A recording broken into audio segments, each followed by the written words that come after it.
when the narcissist tries to fix what's broken, but everything has already burned by their own hands. This kind of creature, what psychologists often describe as an emotionally dysregulated personality, moves through life without truly understanding its unpredictable rhythm. Clinical psychologist Dr. Ramani Durvasula explains that narcissists exist in a state of emotional blindness. They can witness the unfolding of life but never feel its meaning.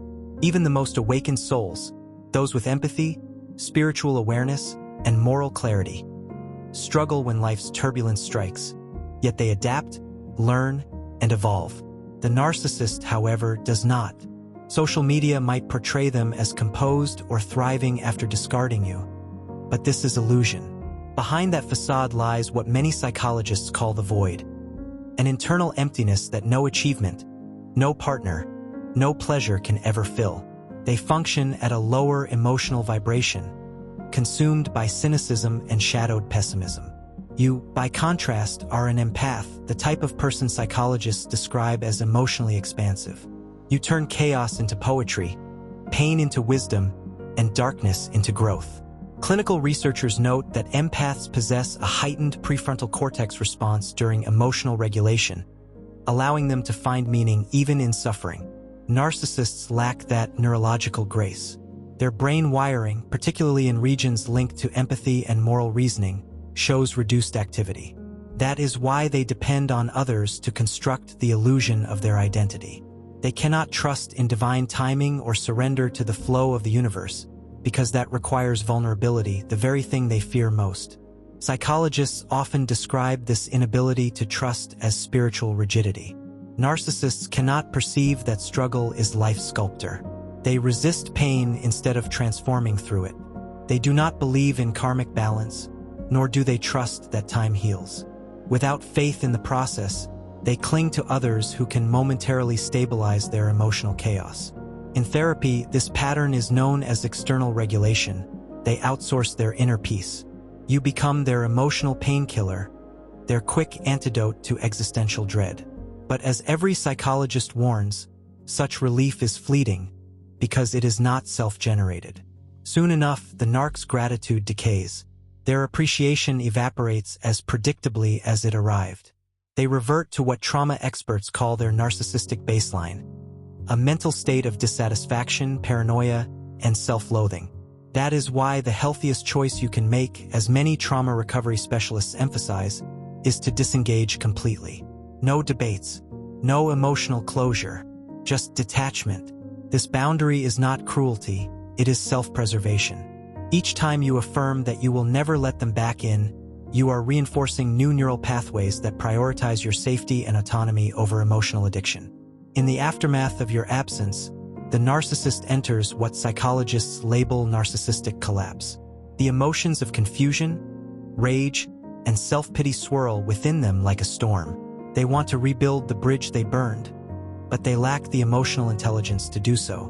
Repairing relationships requires humility, accountability, and empathy, skills they never cultivated.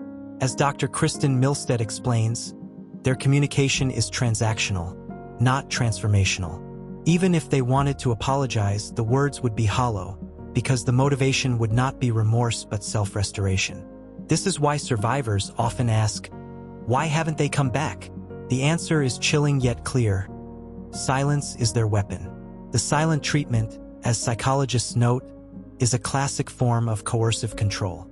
It's not peace, it's punishment. By withdrawing communication, they hope to trigger your anxiety, forcing you to chase them and reestablish their power. In the mind of a narcissist, silence speaks louder than words. It says, I still control how you feel. During this silence, they are not meditating in serenity. They are scheming in chaos. They deliberately create emotional noise through absence. Paradoxically, in cutting you off, they also cut themselves off from their primary energy source, you. This self-sabotage is rooted in what therapists term narcissistic grandiosity, an irrational belief that they can destroy the very hand that feeds them and somehow remain powerful. But when you refuse to react, when you starve them of the emotional supply they crave, their entire psychological structure begins to tremble. In the end, their silence is not strength, it's evidence of collapse.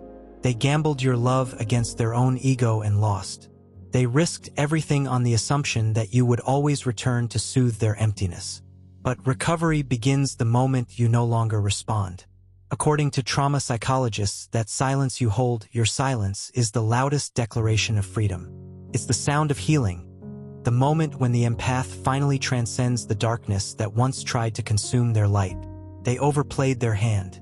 Psychologists often describe this as a hallmark of narcissistic overconfidence, what Dr. Craig Malkin calls narcissistic grandiosity bias. They took their chance, believing they could gamble with your emotions and still win. To them, every interaction is a wager, every relationship a power game. They thought they could push you beyond your breaking point and that you'd still respond, still feed them the energy they crave, the very energy psychologists refer to as narcissistic supply. That's why it is so crucial, as trauma specialists constantly remind survivors, to withhold that energy. Every ounce of attention, even anger or sorrow, becomes nourishment for their fragile ego. So stop feeding the illusion. Reinforce within yourself the truth that you don't need them. Remind yourself daily that you don't want them in your life anymore. When you cut off the emotional current, you dismantle their control mechanism piece by piece. And soon, as clinical experts often observe, they will hit what is known as self-absorbed regret. This isn't genuine remorse. It's a narcissist's internal panic when they realize their power over you has collapsed. They begin strategizing new ways to draw you back in. Psychologists call this behavior hoovering, a manipulative tactic meant to suck you back into the cycle of abuse. They might suddenly reappear in your messages, resurface through mutual friends, or post something designed to provoke an emotional response. Yet, by the time they do, a significant psychological shift will already have taken place in you.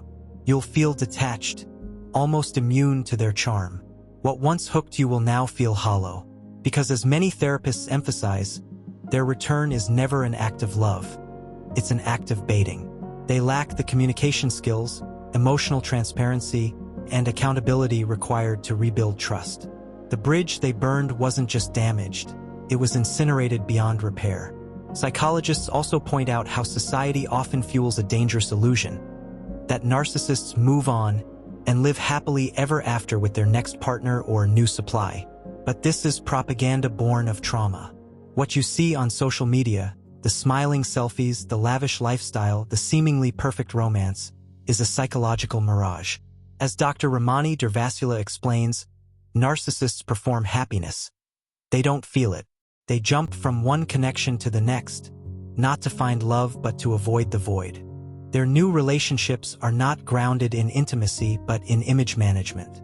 They surround themselves with enablers, what psychologists call flying monkeys, people who reinforce their delusion and validate their self-importance. But underneath that facade lies the same restlessness, the same emptiness that haunted them with you. And you know this because you once rebuilt them.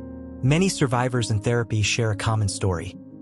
They were the ones who helped the narcissist get a job, finish school, recover from addiction, or regain social credibility.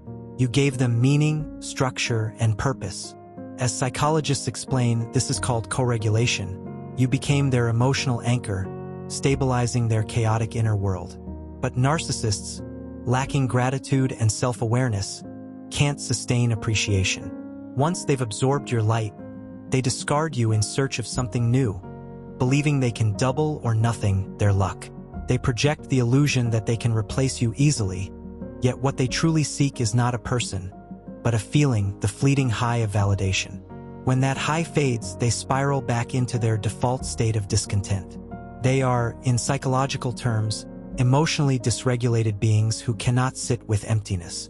That's why they provoke reactions: anger, confusion, sadness, anything to extract energy. Every emotional outburst you give them, even one rooted in pain, sustains their internal equilibrium. This is why trauma therapists emphasize one sacred rule: no contact means no fuel. It's not about revenge. It's about psychological preservation. The more you starve them of your attention, the weaker their grip becomes. Dr. Judith Orloff, an expert on emotional vampires, explains that narcissists feed off human energy the way fire feeds on oxygen. When you withdraw that oxygen, the flame suffocates. But the healing process for victims isn't just about silence. It's about reprogramming the mind. Through therapy, self-reflection, and boundary work, survivors learn to reclaim their agency. You begin to understand that love doesn't have to hurt, that peace doesn't come from chaos, and that closure isn't something they can give you. It's something you create for yourself. So when they circle back, as they inevitably will, remember what every psychologist will tell you. Their return is not a sign of change. It's a sign of depletion. They are running out of supply and searching for another hit of emotional energy. They don't come back because they love you. They come back because you once made them feel alive. But you are not their life support anymore. You are your own healer now. And that is what truly terrifies the narcissist. Your silence, your growth, your indifference. Because it means they've finally lost the game they thought they could play forever. Psychologists often say that narcissists experience regret without reflection. It's not remorse, it's self-pity. When regret hits them, it's not born of empathy or moral awakening, but of loss and wounded pride. Clinical psychologist Dr. Ramani Durvasula explains that this is a form of narcissistic injury, a blow to their ego when they realize their control has slipped away. They sit in their isolation, drenched in self-absorbed regret, mourning not you, but the power they once had over you. They feel sorry for themselves, trapped in the consequences of their own actions, yet too prideful to admit it. To do so would mean surrendering the illusion of dominance that defines their identity. Admitting fault would dismantle their psychological armor, the mask that hides their deep fragility. That's why, for those of you who were ghosted, discarded, or betrayed, their silence is not indifference. It's self-preservation. It's the only way they can pretend they still hold the upper hand, even as their inner world collapses. According to research on narcissistic personality disorder, these individuals live within a psychological paradox. They crave admiration but fear exposure. When the relationship ends, they interpret separation not as mutual closure, but as humiliation. Rather than face that humiliation, they retreat into a distorted fantasy where they remain the superior one. Psychologist Dr. Les Carter describes this as the illusion of control, the delusional belief that by cutting you off or staying silent, they are still in command of your emotions. Yet that power is illusory. It is fragile, constructed entirely from lies and projection. And the moment you stop responding, that illusion begins to crumble. For those who have endured betrayal, whether through cheating, ghosting, manipulation, or theft, understand this: what happened to you was not random. It was, in a sense, a divine intervention. Psychologists often say that trauma can serve as a mirror, exposing what we refuse to see. The universe, or life itself, reveals who people truly are when the mask falls. Narcissists are spiritually and emotionally disordered beings, driven by insecurity and emptiness. Some survivors describe them as soulless or demonic, but in psychological terms, they are individuals profoundly disconnected from authentic selfhood. Their actions are not signs of strength but of decay. And once you recognize that, they will often resort to gaslighting, distorting reality so that you question your memory, your worth, even your sanity. It's a last-ditch effort to reassert control. That's why every trauma therapist warns: do not turn that destruction inward. Self-blame is the narcissist's final victory. Dr. Carol McBride, an expert on narcissistic abuse recovery, emphasizes that survivors must consciously reject self-deprecation. Don't internalize their pathology. Their manipulative silence and projection of guilt are defense mechanisms to protect their ego from collapse. They cannot face the consequences of their behavior, so they make you carry it instead. Your path forward lies in awareness, in seeing clearly that their regret is not a door opening to reconciliation, but a mirror reflecting their dysfunction. Both you and the narcissist experience a kind of withdrawal after separation, but psychologists stress that the nature of that withdrawal is completely different. For you, it's a healing process, a detox from the emotional chaos. For them, it's starvation.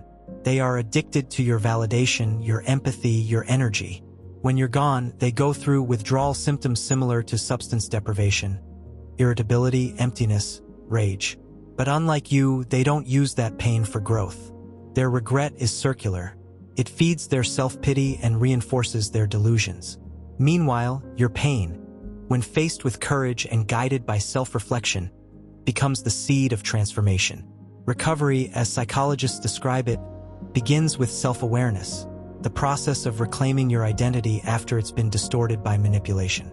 Narcissistic abuse fragments the self, convincing you that love must be earned through suffering.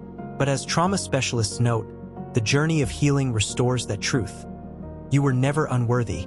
You were simply misused by someone incapable of real connection. Self-love after abuse isn't a cliché. It's a survival mechanism. It's the rebuilding of your boundaries, your self-respect, and your intuition. You lose yourself for a time, yes, but only to discover the version of you that was never allowed to exist under their control. As this rediscovery unfolds, you become more discerning. You learn emotional discipline, the ability to protect your peace and energy. Psychologists refer to this as post-traumatic growth, the phenomenon where survivors emerge not just recovered, but evolved. You begin to trust your instincts, to spot manipulation before it infects your spirit. This growth is what narcissists can never experience. They stagnate while you expand. And that is precisely why, when they see the person you've become, confident, calm, grounded, they drown deeper in their self-absorbed regret. They know they've lost something irreplaceable. They remember the vitality, the empathy, the radiant energy you once gave them. They remember how you made their hollow world feel full, even for a moment. Now, surrounded by toxic people who mirror their worst traits, they find themselves spiritually bankrupt. The very darkness they inflicted on others now drains them. Psychologists describe this as karmic isolation, a self-created prison where every new relationship becomes a reflection of their own dysfunction. Their charm fades, their manipulative edge dulls, and the mask that once deceived others begins to crack. You, on the other hand, have become something they can never imitate: authentic. And authenticity is power. As Dr. Breen Brown notes, authenticity requires vulnerability, courage, and truth, traits a narcissist cannot embody without dismantling their false self. So when they remember you, when the echoes of what they destroyed haunt them, know this: their regret is real, but it's useless. They cannot rebuild the bridge they burned because they no longer have the tools to construct one. So, remember who you are and why you're different. That knowledge is your armor. It's the light that exposes the shadows. They once latched onto that light to survive, but now, stripped of it, they face only themselves. And that, according to every psychologist who has studied them, is the one thing a narcissist fears most: being left alone with their own emptiness.